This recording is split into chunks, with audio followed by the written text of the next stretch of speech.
maa ngi nuyu Serigne Mbacke Fall mi nga xamante ni tey jotaay bii moom la ñuy xoolee maam Cheikh Ibrahima Fall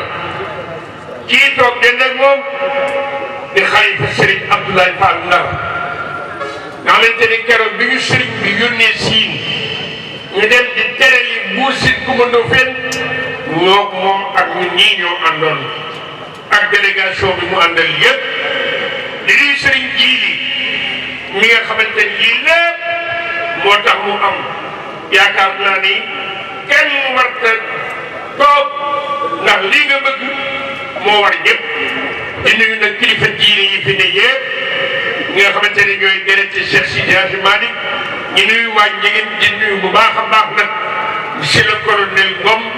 mi nga xamante ni moo fi teewal fi ne forces armées sénégalaises waaye nag maa ngi wax Aliou Thioub ni ko ñun ñoo koy sant di ko gërëm ndax il est parmi nous di nuyu bu baax monsieur le colonel le lieutenant-colonel qui représente l'armée française ici à ce jour mémorable. tey bis bu rëy boo xamante ni Cheikh Ahmadou Bamba Khadimou Rassoul moo jëloon 400 tirailleurs murid. liste bi yëpp léegi dañoo sol talaata mu ne talaata kenn du ci daloo ku tolloog sa morom mbubb weccee leen sama bàyyi nee na ñu weccoo nee na sëriñ bi xaaj peloton bi taxaw ci digg bi ñii mu jiital leen ñii ne ci ginnaawam mu kàbbara ni asalaamaaleykum ni ku ñu wisit wàcc la ndax man sawar a gent na la ndax ma dugg ku dem des ca maa la jullee ku dem dikk loo dese ci sa bakkan yaa ko moom ndax loo jaay ba mu lamb yaa moom des woon ma ne Xaadimu Rasulullahi 400 tirailleurs murid le meilleur de ses disciples joxe 200 tirailleurs muy Maam Cheikh Ibrahima Fall amul murid ji kon bu ñu fi teewee di fàttali ko ñooñu rawatina nag ñi demoon tirailleurs yëpp di fàttaliku bu baax en général mboolem tirailleurs yi en particulier Serigne Mamadou Fadilou Fall fils aîné de Mame Cheikh Ibrahima Fall Babou Mouridine mbokk yi ma dama bëggoon ñëpp jóg taxaw ñu bàyyi xel jàmbaar jooju nga xamante ni dama bëgg ñëpp jóg taxaw ñu bàyyi xel jàmbaar joo xamante ni kenn du moom muy Serigne Fallou Fall moom Mame Cheikh Ibrahima Fall Babou Mouridine jërë ngeen jëf. Mais aussi je suis chargé des cours d'histoire militaire à l'ENOA, École nationale des officiers d'actifs de Thiès. Donc dans un premier temps, je vais faire la synthèse des communications rapidement. Ensuite, je vais parler des marauds. Parce que souvent, si on se réfère uniquement à la participation des marabouts lors des 2 guerres mondiales, les gens vont penser que les marabouts sont partisans de la violence, alors que les marabouts sénégalais optaient pour la paix, pour réussir leur mission prosélytiste. Donc, lors de la journée scientifique du 5 mai 2026, plusieurs communications de haute facture ont été prononcées devant un public nombreux et attentionné. On peut dire que tous les points focaux sur les marabouts et les tirailleurs religieux ont été abordés, et même au-delà, en faisant la genèse sur les tirailleurs comme la création du corps en 1857, leur mission de conquête et de pacification, faisant de la France avec l'Angleterre les principal bénéficiaire. La France s'était retrouvée avec un immense empire en Afrique occidentale. Rien que l'Ouest, ça faisait 9 fois la France. Et l'Afrique équatoriale, reliée par le désert du Sahara à ses colonies du Maghreb, à savoir le Maroc, la Tunisie et l'Algérie. Ces résultats sur le terrain expliquent dans une large mesure pourquoi, dès 1909, face à la menace de plus en plus croissante de l'Allemagne et vu la disproportion des forces, le général Mangin proposa l'utilisation des forces noires en métropole si la guerre venait d'éclater. Les chefs maraboutiques, à l'unanimité, Mouridia, Tidjania et Khadria, firent preuve d'un loyalisme exemplaire et adhérèrent au recrutement en donnant leur propre fils avant leur arrivée. 3 communications portèrent sur les fils de chefs maraboutiques, tirailleurs religieux comme Serigne Fallou Fall, le chef Mame Ibrahima Fall, Serigne Ahmed Sy, Delaji Malik Sy et Sidi Ahmed Kounta de Mambou de Diassa. Ils participèrent tous au réarmement moral des troupes par des prières et des recommandations mystiques sur le terrain pour leur protection. Les soldats, dans les différents fronts, s'identifièrent par le recueillement et la combativité, des qualités guerrières reconnues à l'humanité. Ils réussirent enfin par leurs influences, contrairement aux autres colonies d'Afrique occidentale, à maintenir le pays dans la stabilité durant ces dures épreuves. On assista au rayonnement spirituel des marabouts sénégalais sur l'international. En France, le marabout El Hadji Seydou Nourou Tall, recruté comme aumônier, devait sillonner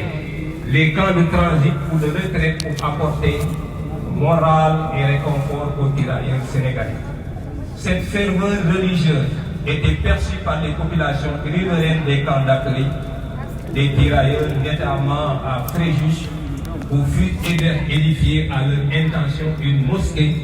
par les autorités françaises. Ils firent preuve de clairvoyance, donc je parle des marabouts, en soutenant la France, malgré les appels du sultan d'Ottoman pour la mobilisation des mobilisations du monde aux côtés de l'Allemagne. En plus, donc, moi je trouve que les marabouts ont vu juste. C'est ainsi que, si on regarde sur le terrain, par exemple, les Allemands ont déversé des gaz toxiques sur des tirailleurs lors de la Première Guerre mondiale. Et si on prend la Deuxième Guerre mondiale, 3000 tirailleurs sénégalais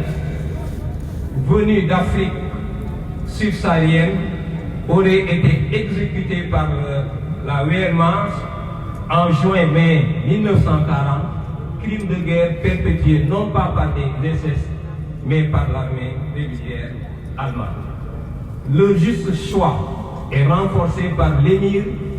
des 2 saintes mosquées qui, en 1916, souhaiterait expliquer au monde sa rupture avec la Turquie, d'où la conférence d'Alexandrie en août 1916,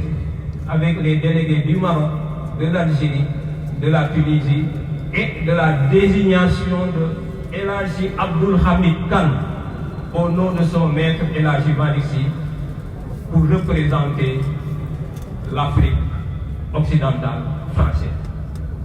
Ainsi, en conservant leur autonomie par rapport au mouvement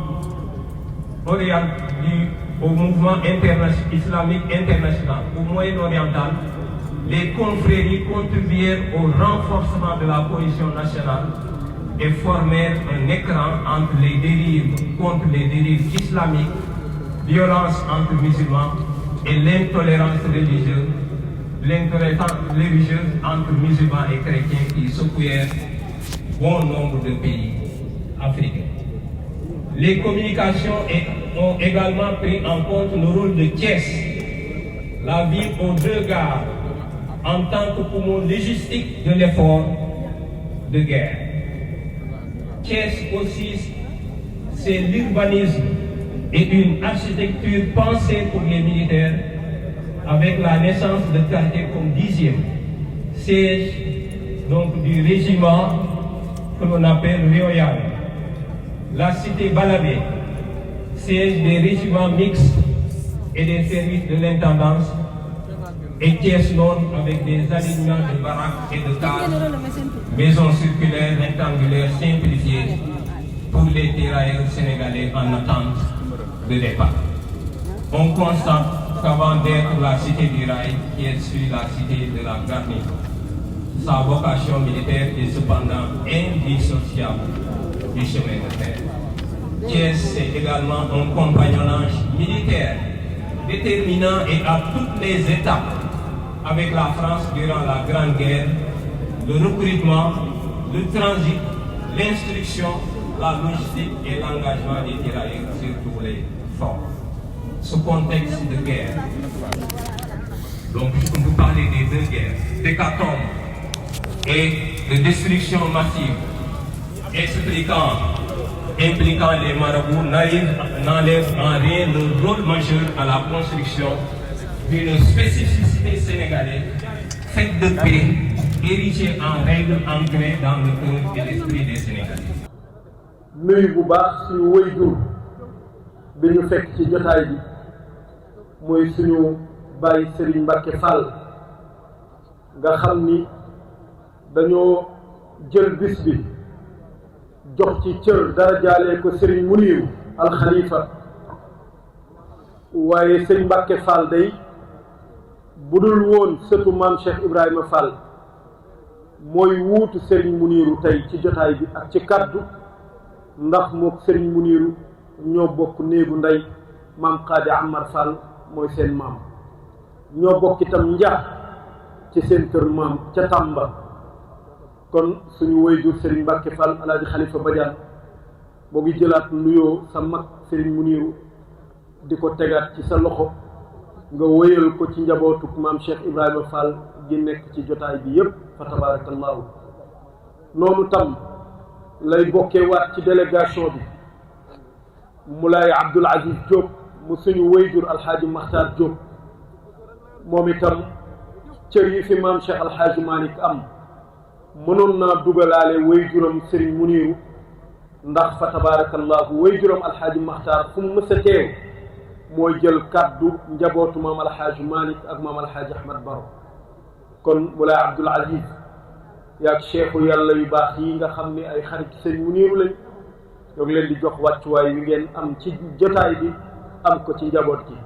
Serigne Kunta ñu ngi lay jox wàccuwaay wi nga am tam ci jotaay bi sëñ Moustapha Kunta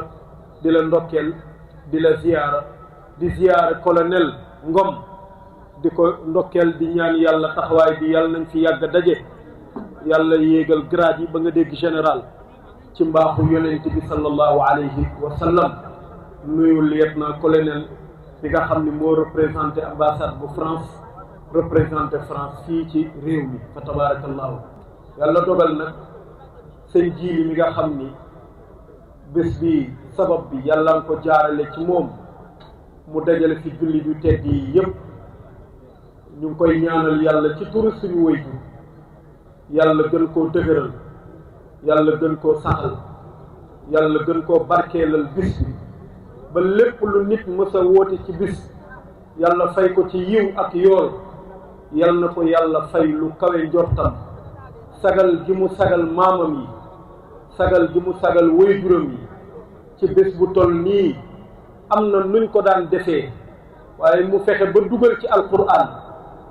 fexe ba dugal ci baatu laa ilaha illa allah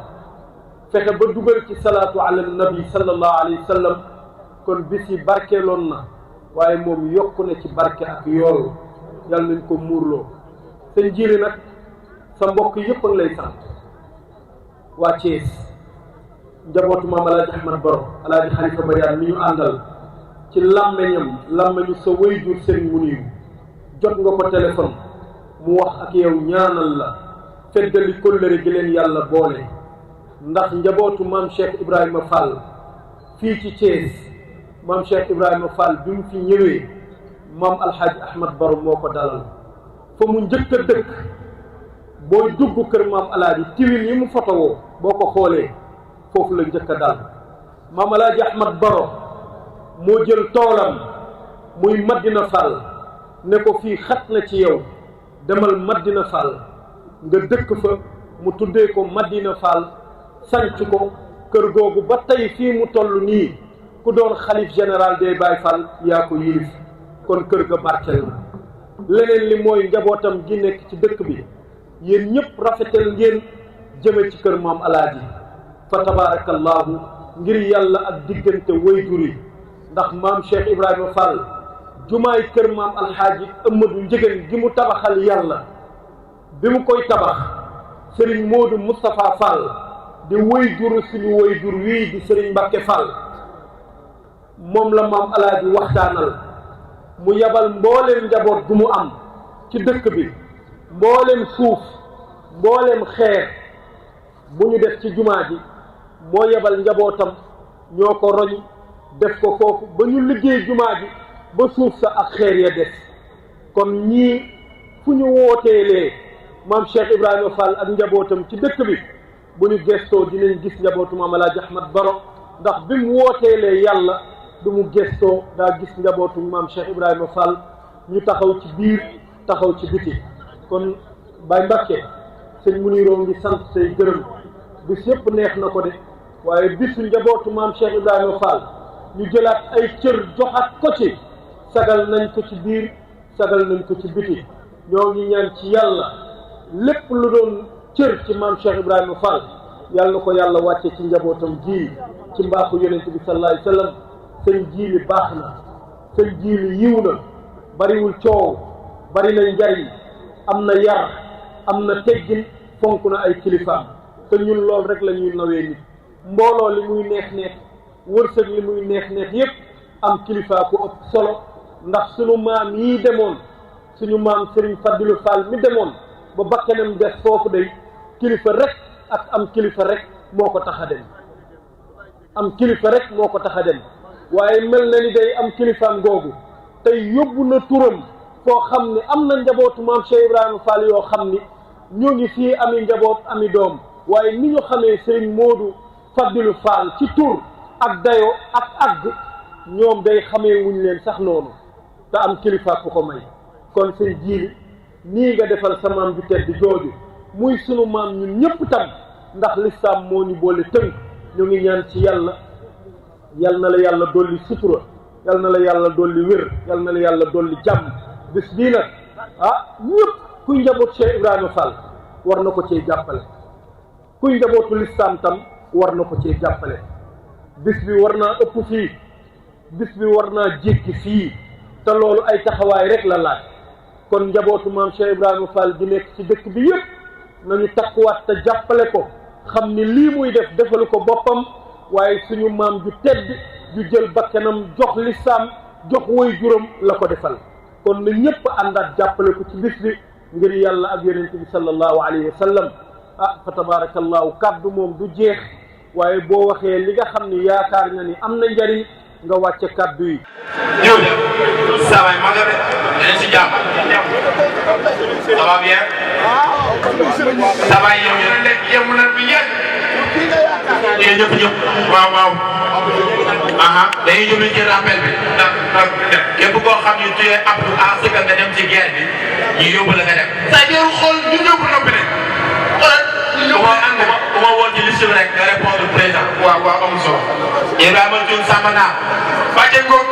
rek bàcc góor gu dëgër la baat waaw moom rek moom yow fu daa def ko ci biir mooy noonu bàcc Modou Mbaye Issa Modou Mbaye Issa nangam waaw yow baax na mun nga dem mun naa dem Modou Seck Salsa le nangam waaw yow mun ngaa dem demal Ndiané Mbaye mooy noonu nangam góor gu dëgër la waaw yow mun ngaa dem Makhtar Mbodj dem na ba yàgg Cheikh Tall Gala dem na ah moom it dem na Fall Babacar Sène moom tamit noppi na dem na moom tamit dem na Ousmane Khofor maa ngi ne waa Dior yéegali waaw dañuy dem ak lépp waaw xaaral ma xool waaw jël xool ah non yow da ngaa feebar Fall bu ma wax mel noonu waaye loo may dem ci waaye yow xanaa gis nga lu may ñax xëy nga da ngaa non yow doo Fall bu ma wax lu mel noonu désolé mais Fall sama moom Baye Fall yi ñu dem sama mbokk Baye Fall yi ñu dem Fall ça va nos courage nous arrivons au camp Thiaroye que nous aimons voyeux ce vaillant tirailleur qui marche voyeux ces soldats marcher ohé ohé ohé maman ohé maman garde-vous soldats vous vous êtes battus avec bravoure nous avons gagné la guerre d'ici 3 jours vous retournerez auprès de vos familles respectives. Le général vous remercie et déclare pour ce jour dans les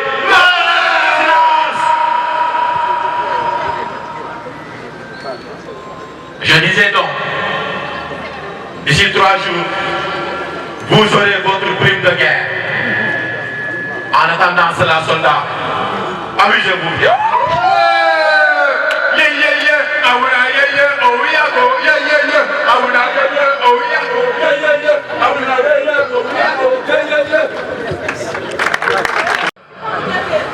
Comment le dire? S'il faut le dire, nous allons le dire. Wax jot na. Alors, ñu jël kàddu wax ngeen yeete, wax ngeen bégale, l'envoi des envois, fàttali ñu amul baat. Le tapis rouge est déroulé. Notre passage idéal vient de l'ISAC. La scène qui est à nous, qui est le vôtre. Maintenant que la convention est établie. Nañu doxal avec Serigne Djily Amy Collé Fall. Mesdames et messieurs, bienvenue à Thiès.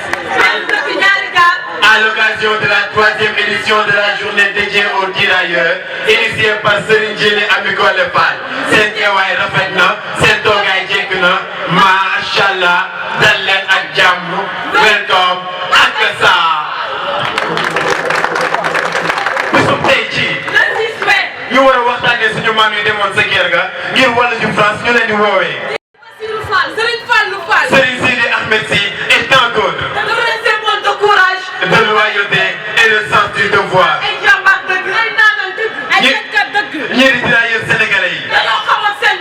xam fa ñu jugee ak fa ñu jëm moo tax ba France wootee. ñii dañoo dem ci seen ndigalu waajur. dañoo weñ seen loxo ngir yóbbu leen. musuñoo gàcceel seen réew benn yoon. dem sa ba ñu wootee xeex nañ sa ba mu jotee waaye li ma si gën a métti mooy ba France wootee ñii di tirailleurs yi dañoo jug takku taxaw ca kanam jàmmaloo ak Allemand yi ba France am ndam. Ils ont payé leur propre fils. Nous n'osions même pas prononcer le nom de ces tirailleurs dans leur propre demeure.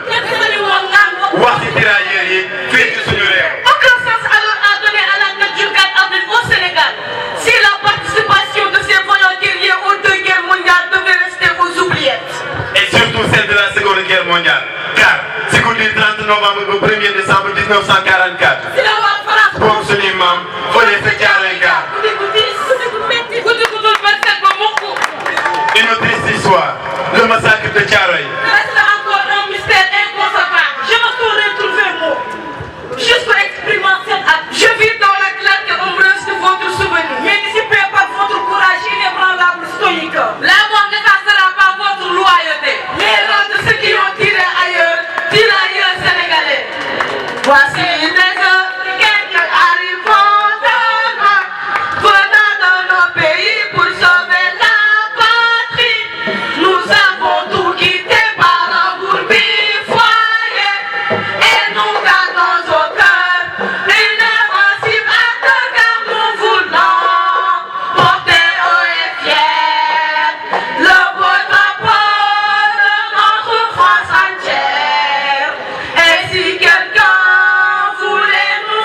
soirée, nous serions tous mourir jusqu'au dernier. Battez d'amour à nos amours, pour le pays, pour la patrie, mourir au loin, c'est nous les Africains. Les larmes rouges ont inondé ma poitrine par le sang que vous avez versé cette nuit inoubliable. Sachez qu'après cette abomination, les survivants avaient été condamnés à des peines de 2 à 10 ans, jusqu'à ce qu'on les gracie en 1947. Voyez-vous, histoire, mensonge, écriture, je cherche, nous cherchons, je cherche la vraie version de l'histoire. Nous cherchons, je cherche un témoin oculaire de cette histoire. Nous cherchons. Je cherche des preuves palpables et visibles. Nous cherchons. Nous cherchons des preuves dissimulées.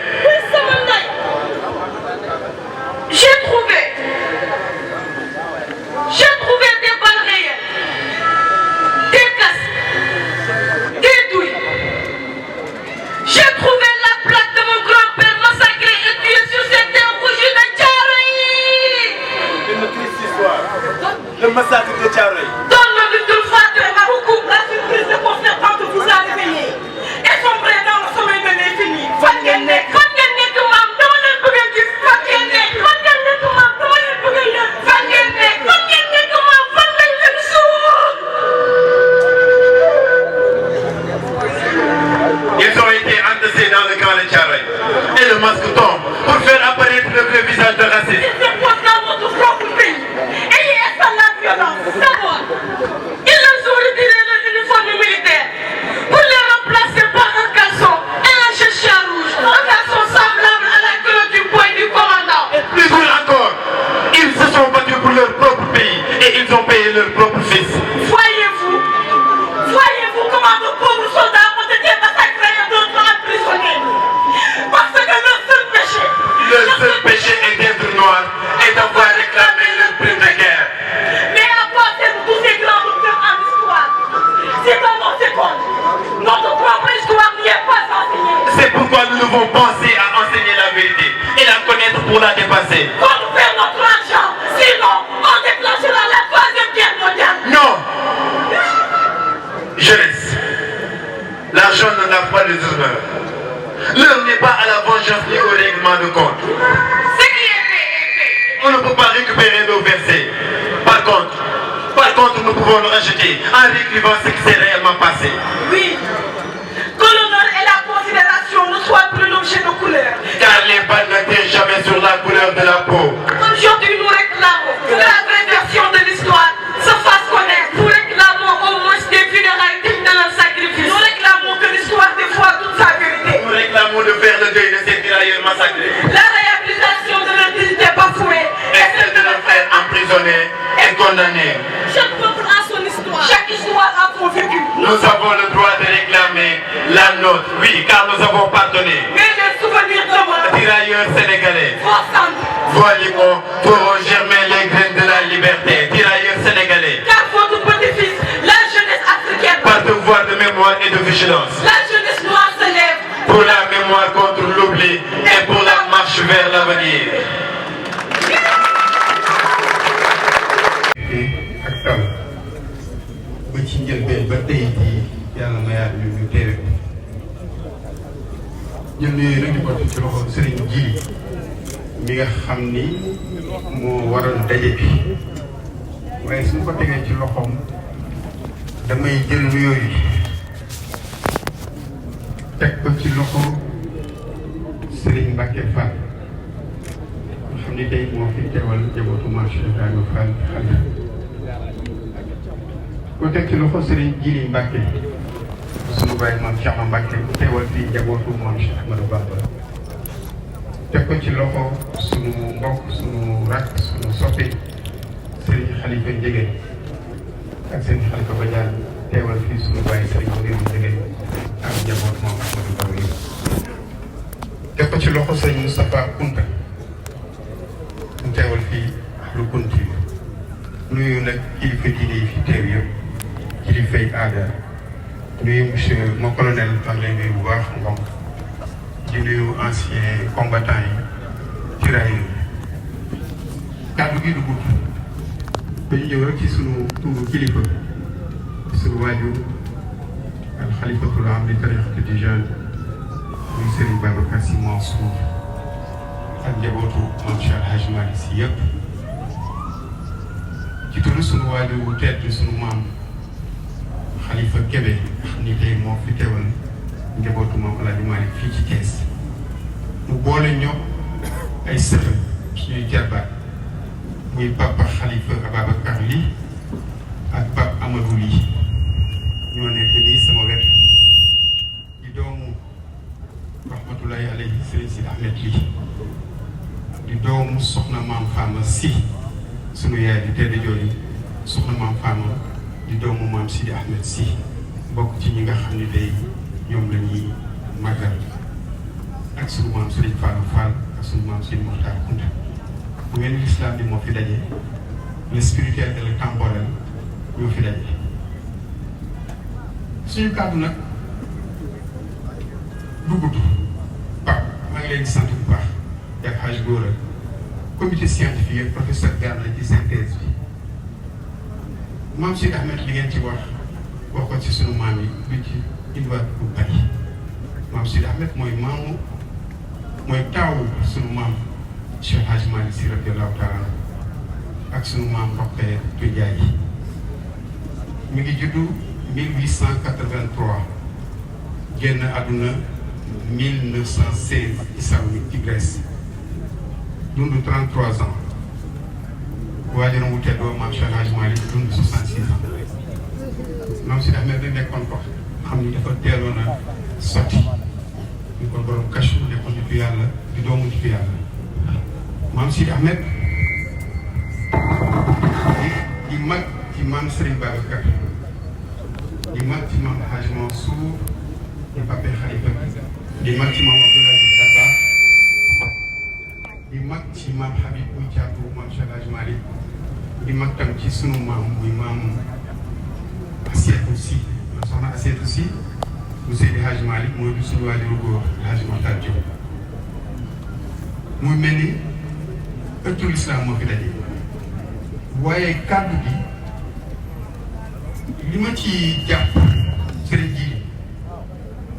mooy bis bi dafa nekk réponse ñaari défi ñaari crise yoo xam ni moo lëmbee jamono bi ci jiitu mooy crise des valeurs ci wàllu jikko yi muy crise d'autorité kilifteef yombatul muy crise de repère muy crise de foi muy crise de confiance kóolute bare deuxième crise bi muy crise sécuritaire muy défi sécuritaire li tax ma tàmbali ci loolu mooy dafa jot sëkk ñu delluwaat ci suñu trajectoire historique maanaam fan la ñu jógee ba ak fii muy citoyenneté yooyu di ay valeurs muy aussi le respect de l'autorité ndax moom laa ñu Malick bi ñu ñëwee di sàkk ñu war a dem ci guerre bi première guerre mondiale daf ni doomu jàmbur yi nga xam ne dañ ma leen a jox aw ma sañ-sañ pour yóbbu leen pour joxe leen ñu dem ci guerre bi ndax seen waajur dafa am leneen luñ seen si ñoom mooy ma tarbiye leen jàngal leen def si ñoom jikko yu baax waaye sama taaw muy maam Sidi Ahmed jiitu naa leen ci moom pare naa ci moom sañ naa leen ko jëppal loolu mu nekk loo xam ni exemplarité la don de soi mais li tax may foofu lay teg ne dama ko doon def ndax gisu tey bi symbole lan moo fi daje le Sénégal en miniature toutes les forces vives de la nation mu mel ni le dialogue interreligieux diggante diine yi laa wax ndax si professeur Gana synthèse ak wax na ci le dialogue islamo-chrétien loolu di suñu xar baax donte le Sénégal est un état laïque mais la laïcité elle est tropicalisée ndax ki fiy njëkk a jiite mu nekk président de la République pendant 20 ans président Léopold Sédar Senghor catholique loolu mais jiite na réew mi ba dem ba bi muy dem dafa mel ni ñetti crevette la maam Serigne Fallou Mbacké maam Thierno Seydou maam Serigne Babacar ak mag yu baax ñu àndal loolu dafa nekk loo xam ni suñu patrimoine la le dialogue intra-religieux diggante këru diine yi turuux yi ak association islamique le dialogue interethnique diggante waaso yi le cousinage à plaisanterie diggante Diop Dia yooyu nag suñu naan l'exception sénégalaise ou un patrimoine immatériel loo xam ne moo gën a baax moo ëpp njariñ or gaz pétrole mooy jàmm ji nga xam ne moo am Sénégal ba coup d'état mosu fi am guerre civile mosu fi am boo di compter mosu fi am moo tax ma ne sëriñ jiir lii bu mu yem fii daaw defoon nañ plaidoyer ndax gis nañu xale yi amatuñu repère am na ay sociologues yu def benn étude wax ni presque xale yi lu ci ëpp ci ñoom amatuñu le même référentiel que leur valeur que leur parent maanaam li seen waajur yi gëmoon wala nekk ci xale yi dañuy ñëw di ko diingat di ko weddi mu laaj réponse mu jot ni jot na sëkk daaw def nañu leçon modèle sur les tirailleurs ci Sénégal yëpp dans tous les établissements publics et privés ñu ci sant ministère de l'éducation mais bu mu yem foofu benn leçon si benn bëccëg rek mu yem ko amul solo lan moo am solo ñu fexe ba suñu baaxu maam yu baax yooyu toutes nos grandes figures religieuses maam El Hadj Malick maam Cheikh Ahmadou Bamba maam Bou Kountou maam Limamou Laye maam Cheikh Ibrahima ñooñu ñëpp maam Cheikh Oumar Foutiyou ñu seet lépp loo xam ni am nañ ko ci yu koy baax ñu tënk ko mooñaale ko dugal ko ci biir programme yi mooñaale ko pour xale yi nekk ëllëg de futurs citoyens de futurs imams de futurs leaders de futurs présidents modèles boobu plaidoyer parce que ñu ngi koy wax boobu ba léegi jógee nañ éducation morale éducation civique éducation religieuse mais éducation aux valeurs loolu lañ war a gën a dugal tey ci programme yi muy jikko yi ndax Sénégal tey la conférence yi gën a bari jàkka yi bari nañu gàmmu yi bari nañu màggal yi bari nañu lépp bari na discours religieux yi bari na xutba yi bari na waaye jikko yi tey la gën a yàq bokk benn ëtt bokk benn diine bokk benn réew sa nooneel di dox seen diggante yaakaar naa ni loolu amul solo fi may terminer nag mooy défi sécuritaire yéen ma koy wax li ñu wër ci sous-région bi yëpp muy Mali muy Burkina ba yeneen réew gis nañu lépp a dugg gis nañu extrémisme violent gis nañu jihadisme gis nañu yeneen xeetu menace ñu jàpp ni loolu di ay menaces sécuritaires di menacer suñu vivre ensemble bu ñu naaw lan moo ko téye dafa am deux réponses dafa am réponse institutionnelle nga xam ne état yi ñoo koy def sa foofu dañuy sargal bu baax a baax les forces de défense et de sécurité toutes composantes armée police gendarmerie on les voit ñun ñëpp sargal ak les tirailleurs deuxième bi mooy dañuy nit le modèle islam soufi ñu gën koo suuxat du ma guddal nag sëñ Pape kàddu yooyu la ci amoon di ñaan nag foofu lay invité je pense que monsieur le colonel dina xam li may wax la sécurité collaborative ou préventive ñu doxal ko ci réew mi mooy lan ci suñu biir quartier yi ci suñu biir kër yi ci suñu biir gox yi lépp lu ñu gis lu suspect koo xam ni tey sàcc la agresseur la defkat lu ñaaw la violeur la wala laneen ak laneen bu ñu am kersaw dénoncé ko nañ ko dénoncé discrètement signalé ko aux forces de défense et de sécurité parce que benn pataas bu nëpp ci benn saako nga dindi ko moo gën nga bàyyi lépp yàqoondoo maa ngi jéggu bu baax nag di sant bu baax sëriñ ji encore di wax ni daal fi Pape kontaan nañu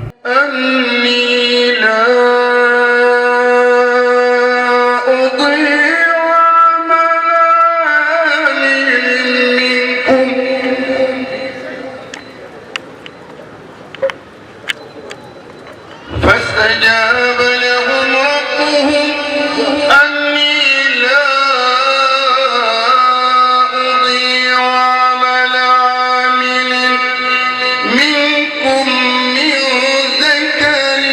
أو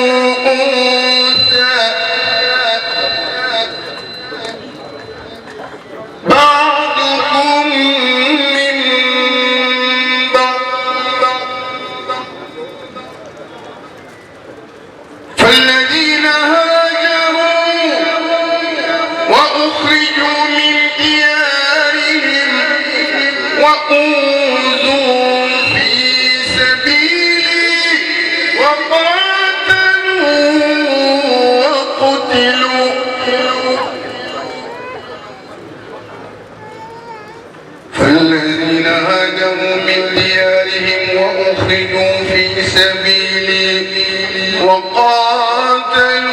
وقتلوا لأكفرن عنهم سيئاتهم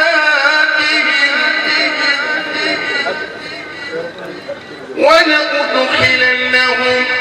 جنات تجري من تحتها الأنهار ثوابا من عند الله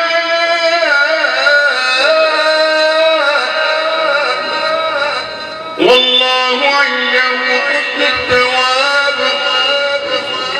لا يغرنك تقلب الذين كفروا في البلاد متاع قليل ثم مأواه جهنم وبئس المهاد لكن الذين اتقوا ربهم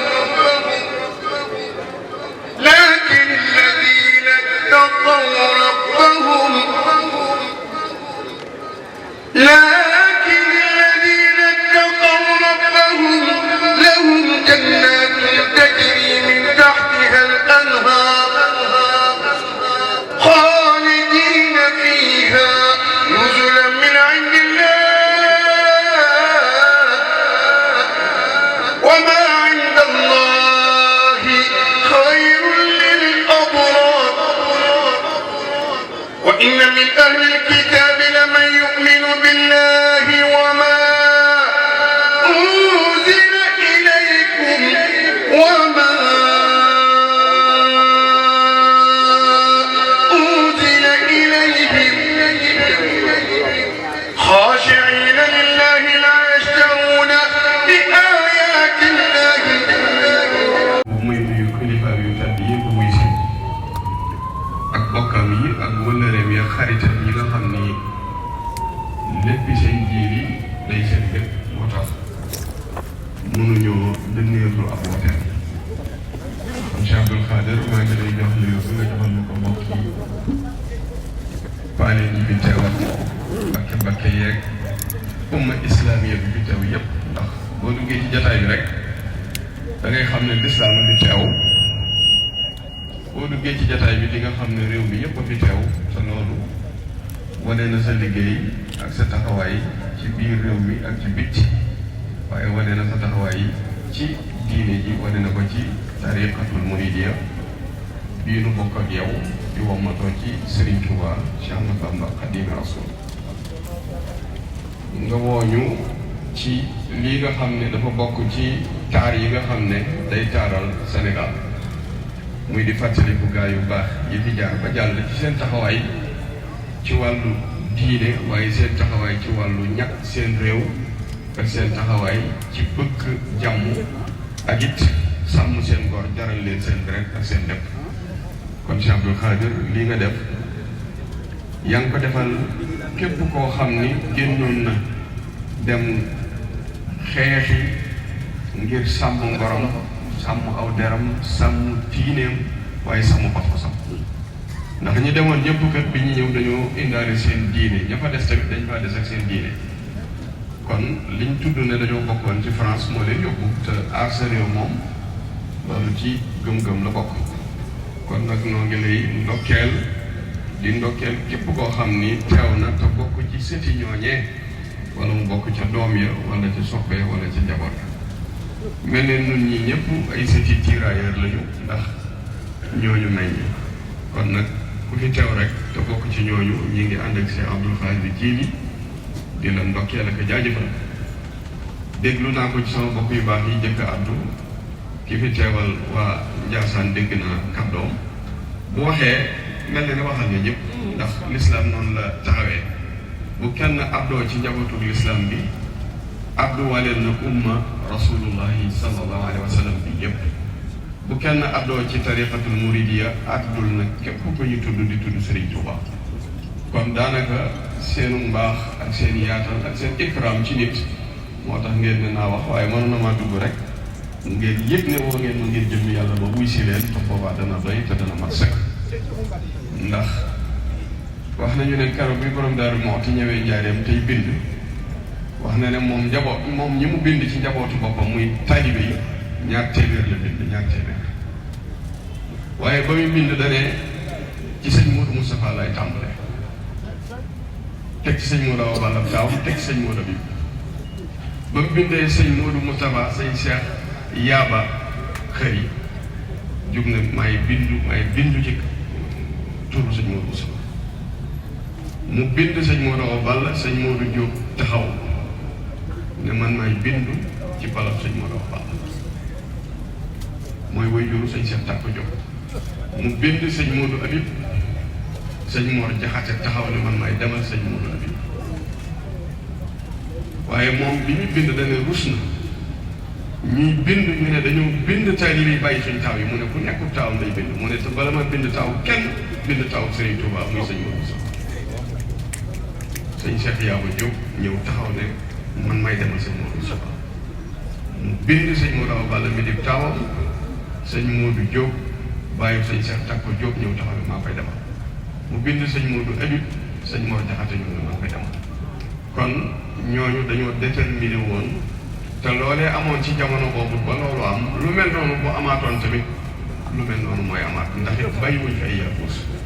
bàyyi nañ fi ñu taxaw ñoo xam ne dañuy sàmm seen der di sàmm seen pos-pos di sàmm seen réew te duñu dellu ginnaaw benn yoon te loolu wuy jig Serigne Touba ci bureau bi ci ndax rek seede na ne ngëm yàlla googu ragal yàlla gi tax na mënut ragal bu yàlla sàkk kon nag noo ngi leen di sant noo ngi leen di gërëm noo ngi rafetlu ndax lii mooy fàttaliku gaa yu baax yëpp te ñoom kat ku leen fàttaliku sëriñ bi jàngaloon na leen xoqal bu kawaara saadaati amwaati tabkil aradi alayhim kas samawaati ñoom it solu kàcce dem ci kuy ji ci lu mel noonu teewul ñu ràngoo seen garaaja ñu ràngoo ci ak mbaax ak leer ak wilaaya kon ñooñu fàttaliku leen dafa baax ndax Firawna mi yàqoon suuf te yàqu ba mu faatoo yàlla nee na suuf jooyu ko asamaan jooyu ko contraire loolu kon ñi fi nekkoon di defar suuf buñ fi bàyyi ko suuf ak asamaan da leen di jooy loolu déggu Serigne Touba ci biir alquran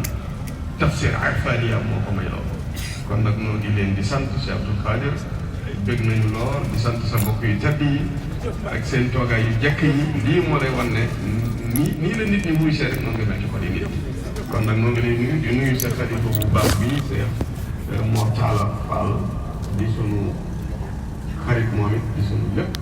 moom it di ko jox nuyoo njabootu maam Cheikh Ibrahima Fall bi yëpp mu jot si leen la ko noo ngi jégalu buñ sañoon wax lu gën a rafet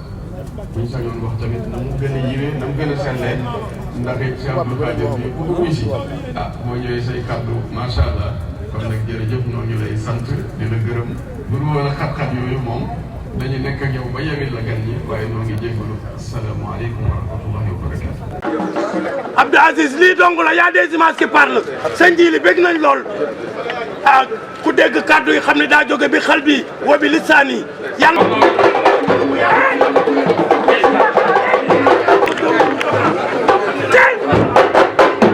kilifa yu baax yi nga xam ne fekk nañ leen fi tàmbalee ko ci Baye Talla Ablaye ak mbooleem kilifa yi fi nekk yëpp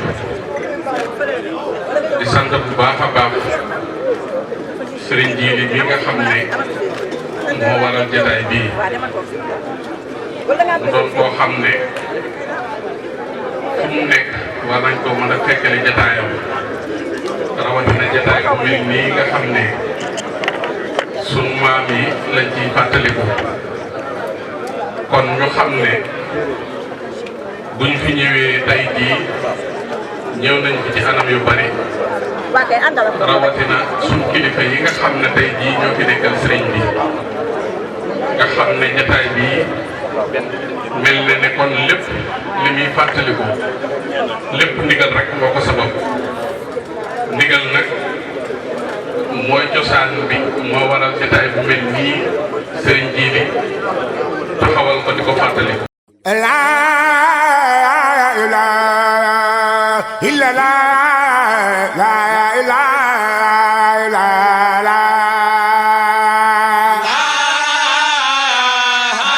Mudu Abdallah ya gaba